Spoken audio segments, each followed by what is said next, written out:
नमस्कार, आप देख रहे हैं यूपी दर्पण न्यूज़ 24। यूपी दर्पण न्यूज़ 24 में आप सभी दर्शकों का स्वागत है। आज के मुख्य समाचार।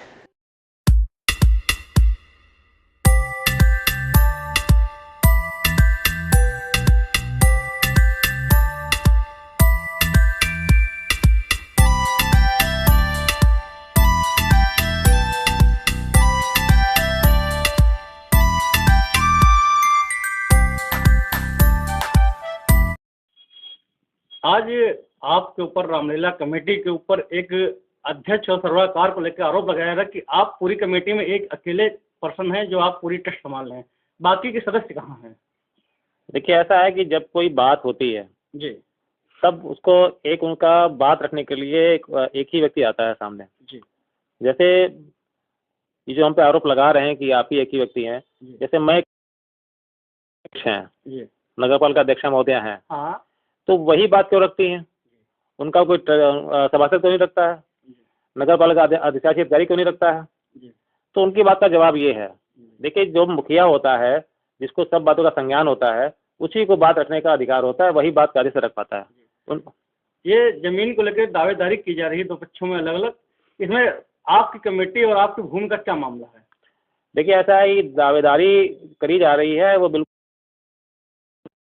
और ना ही मेले के समय अधिकार मेवा राज परिवार का होता है। मेले के समय? हाँ जी क्योंकि ऐसा है कि जो जमीन है जी जहाँ पे इसमें वर्तमान में सांस्कृतिक कार्यक्रम हो रहे हैं, हाँ जहाँ पे रावण जलाया जाता है, जी ये दो नंबर जो है मेवा राज परिवार से संबंधित है। जी, जहाँ रामलीला होती है हाँ, और जहाँ पर रावण का सिंहासन बनता जलाया जाता है वो राज परिवार की है, राज परिवार से संबंधित है क्योंकि उसकी लीज हमारे पास थी। जी, किस सन में हुई थी? 1937 में। 1937 में वो लीज 30 साल की थी। जी 30 साल होने के बाद फिर हमारा उनका एक न्यायालय में समझौता हो गया जी उसी लीज के अगेंस्ट। जी उस समझौते में ये तय हुआ कि जो 11 महीने की इनकम होती है, परमानेंट इनकम होती है पूरे साल की, उसका आधा पैसा मेवा राज परिवार को देते हैं जो उनके हिस्सेदार हैं। जी जिस समय रामलीला का माहौल होता है, सांस्कृतिक कार्यक्रम कल्चरल प्रोग्राम होता है, उस समय का पूरा अधिकार जो है वो रामलीला कमेटी का है। अर्थात जब रिलीज खत्म हुई 30 वर्षों बाद फिर आपको न्यायालय के शरण में जाना पड़ा? हाँ, हम दोनों लोग गए, दोनों में आपस में सुलह हो गई। कितने वर्षों बाद सुलह हुई? सुलह हो गई थी, मुकदमा फाइल हुआ था तो सुलह अब 2-5 साल में हो गई। 5 सालों हो गए। अच्छा, अब क्या मामला आ रहा है? जो नगर पालिका की तरफ से हमको पैसा नहीं मिल रहा, आपको पैसा मिल रहा है? लेकिन नगर पालिका का अधिकार कहीं से बनता नहीं है जी स्वामित्व उनका कहीं है नहीं, तो नगर पालिका बौखलाई हुई है। जी अध्यक्ष महोदया नए प्रोपगंडे बनाती रहती हैं। जी जैसे मेवा राज परिवार के हमारे बड़े भाई श्रीमान राघवेंद्र बहादुर सिंह को उन्होंने मुखतिब बनाया, जी किस प्रकार से उन्होंने अपनी बातों में उलझा के एक गलत बयानबाजी उनसे करा दिया जी जिसका कोई आधार नहीं है, कोई तथ्यपूर्ण नहीं है। जी समाज में गलत मैसेज चला जाता है, नगर पालिका उस पर अपनी खुशी मनाती है, तो वो चीज़ें गलत हैं। तो मतलब समाज के सामने सच्चाई आनी चाहिए, इसलिए मैंने उनकी प्रेस कॉन्फ्रेंस की थी, इसके बाद मैंने अपनी आपत्ति के लिए प्रेस कॉन्फ्रेंस किया है। ये जो मेलागंज चौराहा है, ये जब से रामलीला चालू हुई 160 वर्ष पूर्व तभी से इसका नाम मेलागंज चौराहा पड़ा, ये पहले से भी था? नहीं, वैसे तो जो चीज़ जहाँ पे होती है तो वहाँ पे उस नाम से उसका उपनाम पड़ जाता है। तो क्या मान सकते हैं इस चौराहे का नाम ऐतिहासिक नाम हो चुका है मेलागंज चौराहा? नहीं है, वो तो देखिए इतने वर्षों से वहाँ पे रामलीला मेला होता चला रहा है, जी। तो वो प्लेस तो उसी नाम से पहचाना जाता है। क्या इसका अब नामकरण किया जाना उचित है अनुचित है? अब देखिए, अब उनकी क्या मंशा है, किस मंशा से, किस दूरदर्शिता से उस कार्य को करना चाहते हैं, क्या करना चाहते हैं, इसका हमको आइडिया नहीं है। अच्छा, नगर पालिका के द्वारा उद्घोष किया गया था उस दिन सांस्कृतिक कार्यक्रम के समय कि यहाँ पे जो राजसी परिवार हैं उनकी मूर्ति लगाई जाएगी। क्या आप कहना चाहेंगे कि ट्रस्ट के द्वारा भी आपके गया प्रसाद मथुरा प्रसाद की मूर्ति लगनी चाहिए वहाँ पे? नहीं, मैं अपनी बात तो नहीं करता जी। देखिए, वो मेवा राज परिवार है, यहाँ का राज परिवार है। हाँ और यहाँ का राज परिवार राजा होने के नाते जी ये हम सबका दायित्व होता है कि कहीं ना कहीं उनके नाम से कोई ना कोई जगह पहचानी जाए। जी जी और जैसे पूरा लखीमपुर शहर मेवा राज परिवार का है, जी। आज भी बहुत से ऐसे मकान होंगे जो उनके प्रति बट्टे पे होंगे, हाँ तो कहीं ना कहीं एक उनकी मूर्ति होनी चाहिए, एक लड़ाई के बीच में नहीं, जी एक सुनियोजित तरीके से, सद्भावना के संचालित रूप से, सद्भावना और समर्पण की भावना से जी जी वहाँ पे उनका वो करना चाहिए। किसी विवाद में किसी भले आदमी को घसीटना ये अच्छा काम नहीं है। ये जो मेला चल रहा है इसको प्रशासन ने अपनी कस्टडी में लेकर संरक्षण में लेकर चलाया है, पैसों का लेन देन किस तरीके से होगा इसमें बाद में? देखिए, मैंने आपसे बार बार कहा है, नगर पालिका का वहाँ पे कोई स्वामित्व तो नहीं है। नगर पालिका जबरन दुकानदार से पैसा वसूलना चाहती है। तब जब मैं कह रहा हूँ कि मैंने जो भी पैसा वहाँ के दुकानदारों से लिया है, गत वर्षों बाद ही जैसे उनको मिलता था उतना पैसा हम उनको, नगर पालिका को अगर लिखित मांगती है तो मैं देने को राजी हूँ। जब मैं उनको पैसा देने को राजी हूँ उतना ही पैसा, तो दुकानदारों पे जबरन दबाव क्यों बनाया जा रहा है? पहला विषय ये आता है। आप का कथन है आप लिखित रूप में अगर पैसा देने को आप तैयार हैं। वो जो मैंने लिखित पैसा लिया है, मैंने पैसा लिया है, रसीद दी जी। है, और जो मैं रसीद दिया है तो जैसे आप पैसा मांगोगे जी। तो आप मुझसे मांगो मुझे पैसा चाहिए, मैं पैसा दे दूंगा।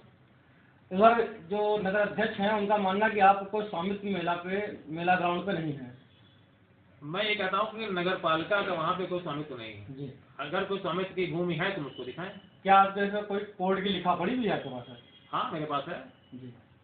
मेरे पास है, सुलहनामा है, बाकायदा उनका मेहमान परिवार का है। जी जी। तब और हम लोगों की संपत्ति है। क्या आपको दुकानदारों का समर्थन मिल रहा है या नहीं मिल रहा है? विरोध है? नहीं, मेरा कहीं विरोध नहीं है। जी। मेरा कहीं विरोध नहीं है, बस जो उनके दो चार लोग हैं जी। अध्यक्ष महोदय के, वही विरोध करते होंगे, बाकी मेरा कोई विरोध नहीं है। अच्छा, एक अंतिम प्रश्न है कि अभी बीते दिवस एक सांस्कृतिक संगीत कार्यक्रम हुआ था स्थानीय, उसमें स्टेज पे वहाँ शब्द पति और दूसरे नगर पालिका का ही कर्मचारी है।